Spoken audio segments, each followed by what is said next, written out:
সবাই বলছে মুসাফির কাপে একটা সিম্পল রোমান্টিক সিরিজ, আমি বলবো ভুল। এটা আসলে আপনাকে নস্টালজিয়ার জালে জড়িয়ে কাঁদিয়ে ছাড়ার এক দুর্দান্ত ইমোশনাল ট্র্যাপ। হ্যাঁ, ঠিকই শুনছেন। 8টা এপিসোড, 2টো টাইম লাইন, 2018 ভোপাল আর 2026 মসৌরি।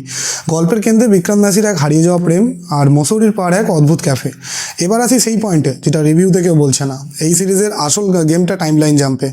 প্রতিটা এপিসোড শেষে আপনাকে এমন জায়গায় ছেড়ে দেবে যে পরেরটা না দেখে ঘুমোতে পারবেন না। বিক্রান্তের অ্যাক্টিং নিঃসন্দেহে সিরিজের ব্যাকবোন, কিন্তু সত্যিটা হলো প্রথম 3 এপিসোড স্লো, পেজ নেই মিড সিজন থেকে। আর ক্লাইম্যাক্স ইমোশনাল পাঞ্চ আছে, কিন্তু চিত্রনাট্যের কিছু জায়গায় একটু প্রেডিক্টেবল।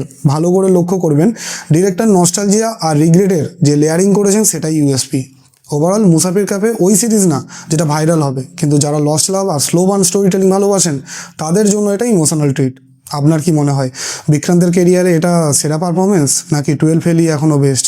কমেন্টে জানান। আর এরকম আরও ভালো ভালো রিভিউ পেতে সাবস্ক্রাইব করতে ভুলবেন না তা শান্তনু রিভিউকে। ধন্যবাদ।